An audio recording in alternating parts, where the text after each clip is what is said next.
दरम्यान राष्ट्रवादीच्या अमोल मिटकरींनी तानाजी सावंतांना सुनावलेला आहे। राष्ट्रवादीबाबत वादग्रस्त वक्तव्य केल्याप्रकरणी त्यांनी तानाजी सावंत यांना झापलंय। राष्ट्रवादी सोबत बसल्यानं तुम्हाला मळमळ होते, मग साखर कारखान्याच्या उद्घाटनाला अजितदादांना का बोलावलं असा सवाल मिटकरींनी केलाय। आमदार अमोल मिटकरी यांनी तानाजी सावंत यांना हा सवाल केला आहे। तानाजी सावंतांनी माहितीमध्ये मिठाचा खडा टाकू नये असा सल्लाही मिटकरींनी दिला। दरम्यान एनसीपीच्या मांडीला मांडी लावून बसलो, पण बैठकीतून बाहेर आल्यानंतर उलट्या होतात असं वक्तव्य या ठिकाणी तानाजी सावंत यांनी केलं होतं। तर काँग्रेस राष्ट्रवादीच्या आयुष्यामध्ये कधीही पटलं नाही असंही तानाजी सावंत यांनी म्हटलेलं होतं। त्यानंतर नव्या वादाला तोंड फुटलंय।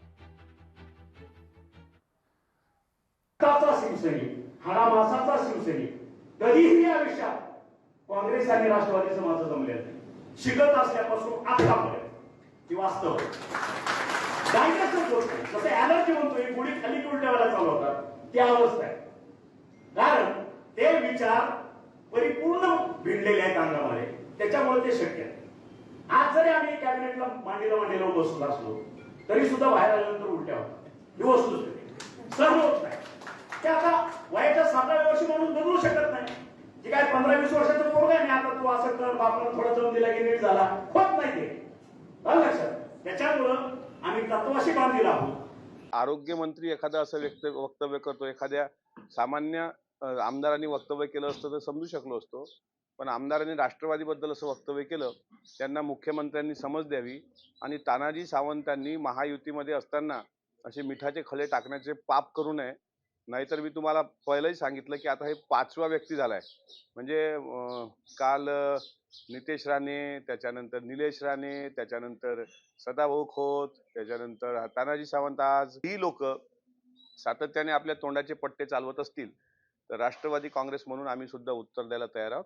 महायुतीचा धर्म पाळण्याचा ठेका फक्त आम्ही घेतलेला नाही। एनसीपीच्या मंत्रीच्या बाजूला ते स्वतः बसतात आणि त्याच्यानंतर शिवसेनाचे आमचे राजे आहेत, ते मंत्री आहेत, ते सुद्धा माझ्या बाजूला बसतात आणि त्यांच्या बाजूला मी बसतो। तर मग आता ते ओकाळी आलं असं मी कधी तानाजी सावंतला पाहिलं नाही वर्षभरामध्ये कॅबिनेटमध्ये। तर आता हा जवळ बसल्यानंतर सुद्धा काय त्यांच्या प्रतिक्रिया दिसल्या नाही। परंतु आता काय, आता सगळं आता इलेक्शन समोर आल्यामुळे सगळे आपले आपले भाषा वापरतात। ठीक आहे, त्यांचं ते व्यक्तिगत मत आहे, त्याच्यामध्ये मला काय बोलायचं नाही। तर यावर संजय शिरसाट यांनीही प्रतिक्रिया दिली आहे, ऐकूया। तानाजी सावंतने जे वक्तव्य केलं आहे ते पूर्वीचं असलेला रेफरन्स त्याच्यात आहे। वक्तव्य कालच केलं आहे, परंतु त्यांनी सांगितलं की काँग्रेस राष्ट्रवादीबरोबर जेव्हा आम्ही बसायचो त्या टायमाला आम्हाला मळमळ व्हायची आणि हीच खरी अर्थानं मळमळ उठावाच्या स्वरूपात बाहेर आली। आम्ही अनेक वेळेला उबटा गटाचे नेते माननीय उद्धव साहेबांना सांगायचो की त्यांच्यावर राहू नका, आणि ते ऐकत नव्हते। त्यांना एक 5 वर्षाचा टेन्युअर द्यायचं जे काही राष्ट्रवादीवाले शरद पवारांनी सांगितलं होतं, त्याच्या त्या एका प्रलोभनापायी ते कोणाचं ऐकायच्या मनस्थितीत नव्हते आणि ती भावना तानाजी सावंतने व्यक्त केलेली आहे।